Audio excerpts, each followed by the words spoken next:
प्रिय विद्यार्थियों, सुप्रभातम। मैं डॉक्टर इंदिरा गुप्ता, सह आचार्य संस्कृत, बाबू शोभाराम राजकीय कला महाविद्यालय अलवर।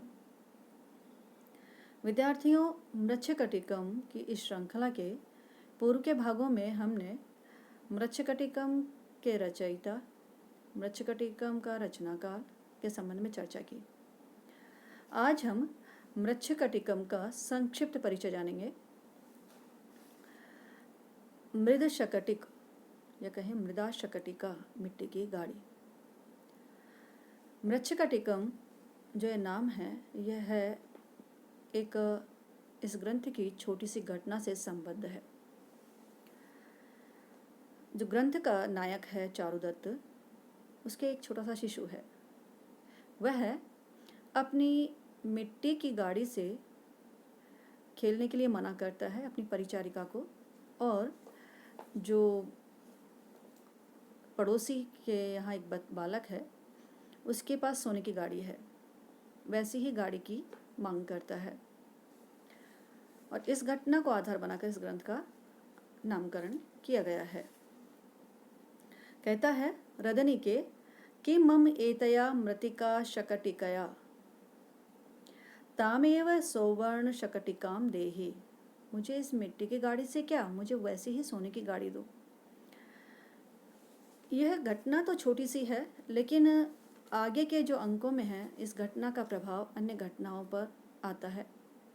आगे घटित होने वाली हर घटना पर ये अपना प्रभाव छोड़ती है।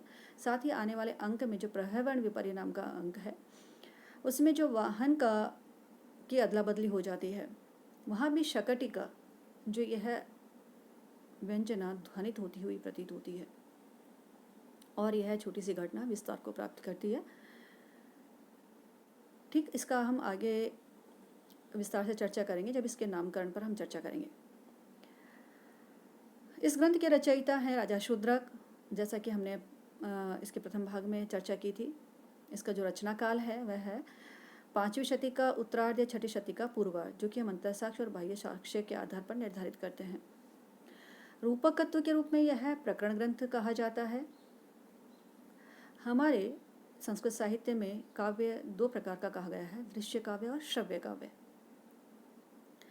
दृश्य काव्य को फिर हमने दो प्रकार का कहा है, यह हमारे काव्य में ग्रंथों में कहा गया है, रूपक और उपरूपक। रूपक के 10 भेद कहे गए हैं और उपरूपक के 18 भेद कहे गए हैं। जो रूपक के 10 भेद हैं उसमें है नाटक, प्रकरण, भाण, व्यायोग, समवकार, डिम, वीथी, इहा, मृग, अंक इत्यादि। वैसे तो जो रूपक के जो 10 भेद हैं वे नाटक के रूप में ही हम लोग व्यवहार करते हैं, किंतु जो इन रूपकों में जो भेद है वह ग्रंथ की कथा वस्तु, रस, नायक आदि पर निर्भर करता है। तो उन लक्षणों के आधार पर यह ग्रंथ प्रकरण ग्रंथ कहा जाता है। प्रकरण ग्रंथ है, अतः इसमें 10 अंक हैं, 380 श्लोक हैं। वृत्त जो इसका कहा गया है, तो वृत्त है इसका जो लोक पर आश्रित होता है, प्रेम वृत्त पर आधारित है और कवि कल्पित है। उपजीव्य ग्रंथ इसका है दरिद्र चारुदत्त, जो कि एक भास की रचना है। हम इसके पात्रों का परिचय करें तो पुरुष पात्र इसमें करीबन 20 के आसपास, 20-25 के आसपास हैं, जिसमें कुछ मंच पर उपस्थित होते हैं, कुछ मंच पर उपस्थित नहीं होते, सिर्फ उनकी चर्चा आती है।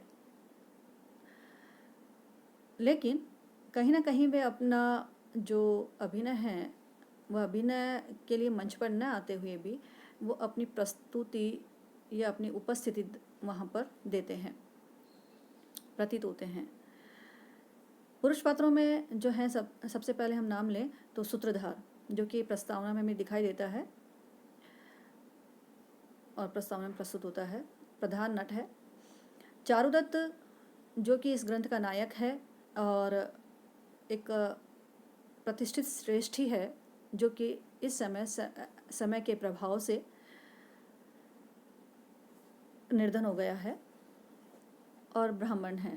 कहें कि वो वर्ण से तो ब्राह्मण हैं, लेकिन कर्म से वह श्रेष्ठी है, व्यापारी है। इसी का एक मित्र है विदूषक, जो कि जिसका नाम है मैत्रेय। इस ग्रंथ का प्रतिनायक है शकार, राजा का वह साला है, और उस शकार के पास जो साथ में दो पुरुष रहते हैं, एक है चेट जो कि उसका दास है, और एक है विट जो कि उसका सहचर है। वर्धमानक है एक पुरुष, वह चारुदत्त का दास है। चारुदत्त के पास एक भृत्य और है, वह है संवाहक। यह संवाहक जो है चारुदत्त का पहले भृत्य था, जो कि इसके यहाँ पर कार्य करता था। चारुदत्त के निर्धन हो जाने के पश्चात यह वहाँ से अपने कार्य को छोड़कर और जुआरी बन जाता है। जुआरी होने पर यह जुआ में हार जाता है और अन्य जुआरियों के द्वारा प्रताड़ित होता है, और ऐसे में खेद को प्राप्त होकर के यह भिक्षु बन जाता है। माथुर और द्युतकर और दरदुरक ये वही जुआरी हैं जो वहाँ पर जुआ खेलते हैं, जिनके साथ में उठक बैठक इस संवाहक की होती है। माथुर है वो वहाँ का मुखिया है, उसका नाम सबिक है। द्युतकर है एक, और दरदुरक एक और जुआरी है जो कि संवाहक को झगड़ा होने पर या प्रताड़ित होने पर बीच बचाव करता है। उसके बाद हम आते हैं कर्णपूरक पर। कर्णपूरक वसंत सेना का भृत्य है, या कहें कि जो इस ग्रंथ की नायिका है वसंत सेना, उसके यहाँ भृत्य है। शर्विलक एक अन्य पुरुष है जो कि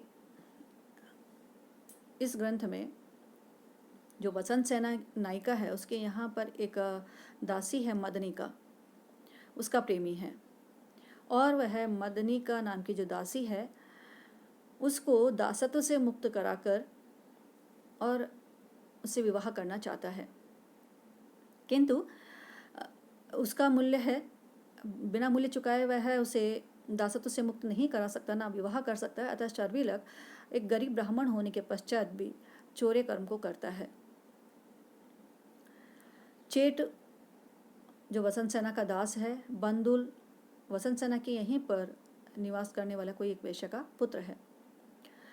कुंभिलक चेट वसंत सेना का दास है, विट वसंत सेना का परिचायक है।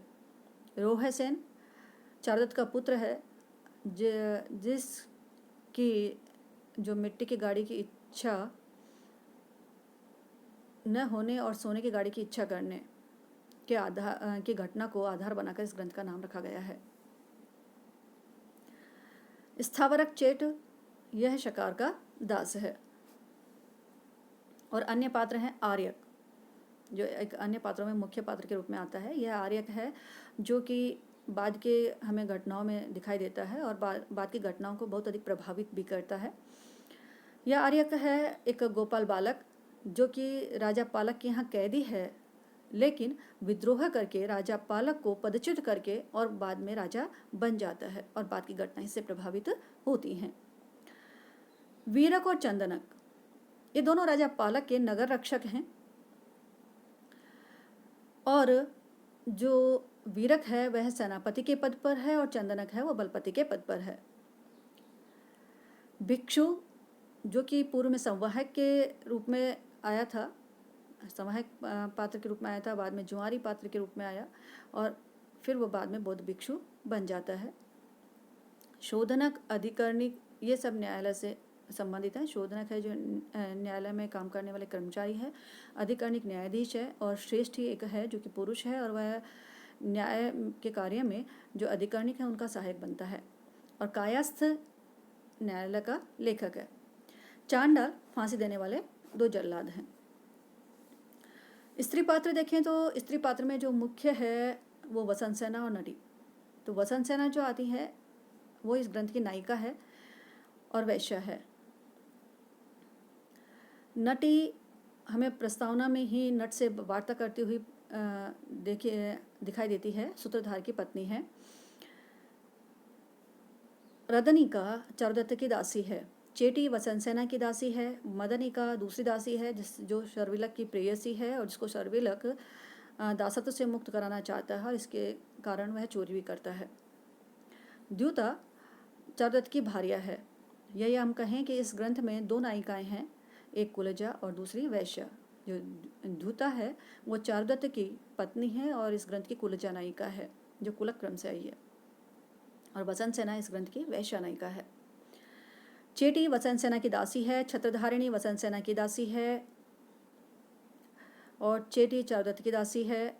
एक जो चेटी और है, दो चेटियां हैं, एक वसंत सेना की दासी और एक चारुदत्त की दासी है। वृद्धा वसंत सेना की माता है। इस प्रकार से हम देखते हैं कि इसमें स्त्री पात्र और पुरुष पात्र दोनों हैं, लेकिन स्त्री पात्रों की संख्या पुरुष पात्रों की अपेक्षा कम है। आगे हम अंकों का भी संक्षिप्त परिचय यहाँ पर प्राप्त करते हैं। 10 अंक इसमें हैं इस ग्रंथ में, और 10 अंकों का जो नाम है उस अंग की मुख्य घटना को आधार बनाकर इस ग्रंथ में अंकों का नाम लिखा गया है। जैसे प्रथम अंक है वह है अलंकार न्यास, द्वितीय अंक द्युतकर संवाहक, तृतीय अंक है संधि विच्छेद, चतुर्थ अंक मदनिका शर्विलक, पंचम अंक है दुर्दिन, षष्ठ अंक है प्रहवन विपर्य, सप्तम अंक है आर्य का अपहरण, और अष्टम अंक है वसंत सेना मोटन, नवम अंक है व्यवहार, और दसम अंक है संगार। इन सभी अंकों पर विस्तृत चर्चा करेंगे हम अगले भाग